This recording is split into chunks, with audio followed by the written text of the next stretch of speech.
Setiap tahun, jutaan ton pasir bergerak tanpa henti.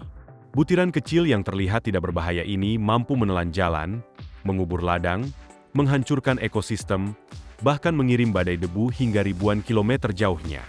Di Asia Timur, debu dari gurun pernah mencapai Beijing, semenanjung Korea, bahkan mengubah warna langit di wilayah yang jauh dari sumbernya. Namun di balik hamparan tandus itu, tersembunyi sesuatu yang jauh lebih besar. Energi matahari yang tidak terbatas. Cadangan mineral strategis. Jalur perdagangan penting. Dan ambisi manusia untuk menaklukkan salah satu lingkungan paling ekstrim di planet ini. Inilah kisah tentang bagaimana gurun yang selama ribuan tahun dianggap tidak berguna, kini menjadi medan eksperimen terbesar manusia. Perang melawan gurun Cina. Di antara gurun Gobi dan Taklamakan terbentang wilayah kering seluas jutaan kilometer persegi. Sebuah kawasan tempat suhu siang hari dapat mencapai ekstrim, sementara malam berubah menjadi sangat dingin. Curah hujannya sangat rendah. Angin membawa pasir tanpa henti. Dan bagi negara dengan populasi lebih dari 1 miliar orang, membiarkan gurun terus berkembang bukanlah pilihan.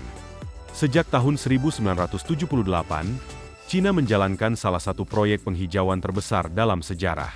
Program 3 Hutan Pelindung Utara.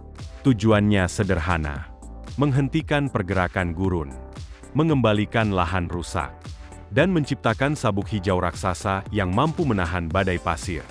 Selama puluhan tahun, jutaan pekerja menanam lebih dari 66 miliar pohon dan mengubah ratusan ribu kilometer persegi wilayah tandus menjadi area yang lebih hijau. Namun menanam pohon di gurun bukanlah pekerjaan mudah. Karena sebelum tanaman dapat hidup, manusia harus mengalahkan pasir terlebih dahulu. Mengunci pasir dengan teknologi sederhana. Sebelum ada hutan, ada pasir yang harus dikendalikan. Para pekerja menggunakan teknik yang terlihat sederhana. Jerami. Potongan jerami disusun membentuk kotak-kotak kecil di permukaan gurun. Sekilas tampak seperti pola aneh di tengah lautan pasir. Namun desain ini memiliki fungsi penting. Kotak jerami tersebut memperlambat angin. Pasir yang biasanya terbang bebas mulai tertahan. Sedikit demi sedikit, permukaan menjadi stabil. Barulah tanaman dapat ditanam.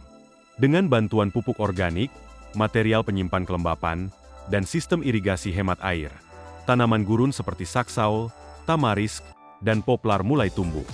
Akar mereka turun jauh ke bawah. Mereka mengikat pasir, menciptakan mikroekosistem baru, dan perlahan mengubah gurun mati menjadi tanah yang mulai hidup. Dari gurun menjadi ladang pertanian. Di wilayah Xinjiang, sesuatu yang dahulu dianggap mustahil mulai terjadi. Gurun berubah menjadi pusat produksi pertanian. Dengan bantuan sistem tetes modern, rumah kaca, dan pengelolaan air yang sangat presisi, daerah yang dulunya tandus kini menghasilkan berbagai komoditas. Salah satunya adalah kapas. Xinjiang kini menjadi salah satu wilayah penghasil kapas terbesar di dunia. Namun keberhasilan ini juga menimbulkan perdebatan. Karena di balik produksi besar tersebut muncul pertanyaan tentang penggunaan air, keberlanjutan lingkungan, dan rantai pasok global. Gurun memang dapat menghasilkan keuntungan. Tetapi setiap tetes air memiliki harga. Energi matahari di lautan pasir. Jika gurun memiliki satu sumber daya yang melimpah, itu adalah matahari. Di tengah wilayah tandus Cina, berdiri pembangkit energi surya raksasa. Ribuan cermin heliostat mengikuti posisi matahari dan memusatkan cahaya ke menara tinggi. Energi panas tersebut digunakan untuk menghasilkan listrik.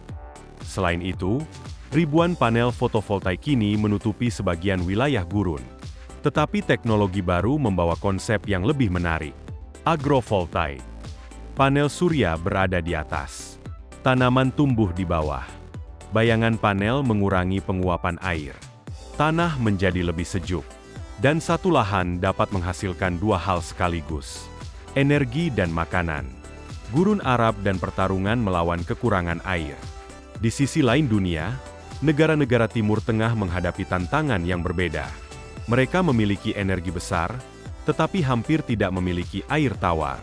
Arab Saudi, salah satu negara paling kering di dunia, mengandalkan teknologi untuk menciptakan kehidupan di tengah gurun.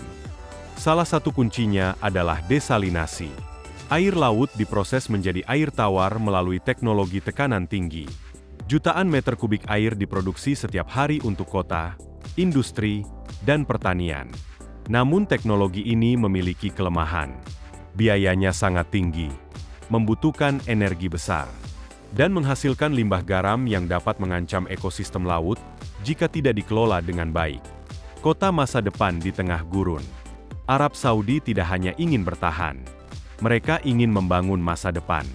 Kota baru seperti proyek futuristik di pesisir Laut Merah dirancang dengan teknologi canggih, energi bersih, desalinasi, sistem air pintar, dan infrastruktur otomatis.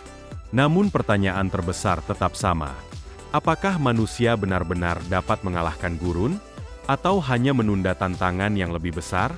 Selama ribuan tahun, gurun dianggap sebagai batas kehidupan manusia.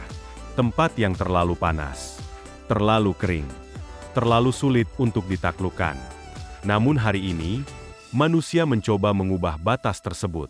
Dengan pohon, dengan teknologi, dengan energi, dengan rekayasa air. Tetapi setiap keberhasilan memiliki harga. Karena gurun bukan hanya tempat kosong. Gurun adalah sistem alam yang kompleks. Dan ketika manusia mengubahnya, manusia juga mengubah keseimbangan planet.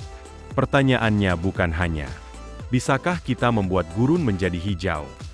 Tetapi, bisakah kita melakukannya tanpa menghancurkan sumber daya yang tersisa?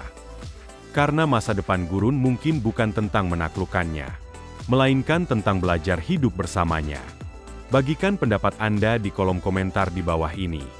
Jangan lupa untuk like, subscribe dan aktifkan notifikasi pada video ini, agar tetap mendapatkan informasi tentang perkembangan terbaru dalam perubahan tatanan dunia yang sedang berlangsung.